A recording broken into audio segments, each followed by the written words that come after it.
Compliance lang. Ano naman?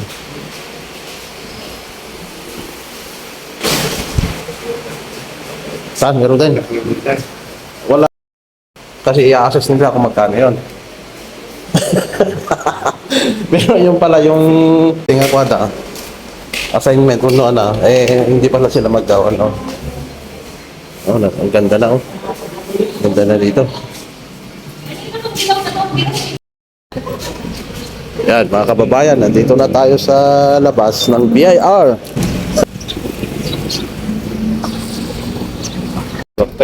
Oo. BIR.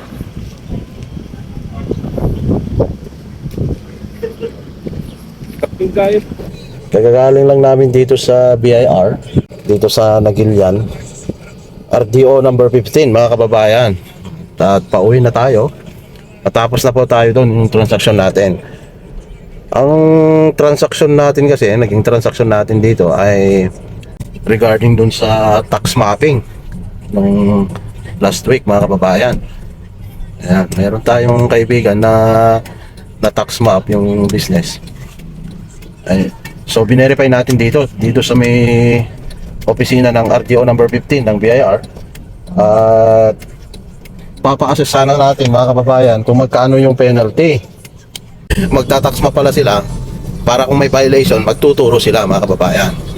So luckily si yung kaibigan natin wala siyang babayaran kasi wala naman pala siyang mabigat na violation. Kasi hindi lang naka-update, reasonable naman po yung hindi pag-update kasi nagkaroon ng konting karamdaman yata si yung kaibigan natin. So wala siyang penalty o violation mga kalakal. Meron lang mga ilang araw na hindi na-update yung libro. Mga ilang araw lang yun, mga 1 week lang yata. Tapos yung siyempre yung sa resibo din hindi rin yata na-update.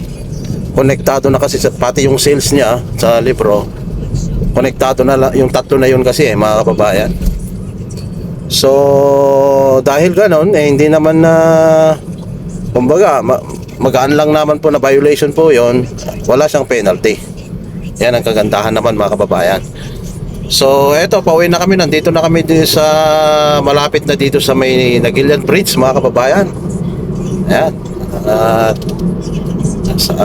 Nagpapasalamat din kami sa kahit papano sa BIR, yung mga nag-assess o yung mga field nila, officer nila nagtuturo din sila sa mga taxpayer kung paano ang gagawin mga kababayan.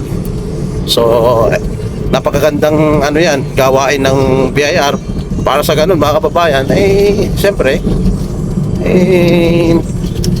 makapag-comply lahat ng mga requirements ng BIR regarding dito sa documentation, yung mga recording natin sa libro and filing ng tax ay may inform talaga yung mga taxpayer. Ayan, at para alam nila yung ginagawa nila mga kababayan. So with that mga kababayan, maraming salamat sa panonood dito sa aming video sa araw na ito. At marami pa gusto natin na pagandahin itong content natin kasi puro mga minsan walang kasensense yung mga content natin. Gusto natin mag-focus sa mga businesses, yung mga pwede nating i-share na mga businesses na pwede nang tularan din, yung mga pangmaliitan pa lang mga kababayan. Alright, and then kung paano natin i-accomplish yung mga kagaya niyan, mga requirements sa BIR, sa mga recording, documentation, filing of tax, para hindi tayo nangangatog kapag nandyan na yung BIR. Pag nag-tax map sila karamihan nangangatog mga kababayan. Kasi siyempre nangangamoy kasi na bayad na naman pagka nandyan yan, lalo na kung marami tayong hindi nagawa dun sa pagre-record mga kababayan. So ayan, maraming salamat. At sana manatiling manood po kayo dito sa FB page namin at YouTube channel. Thank you so much. Mabuhay po tayong lahat.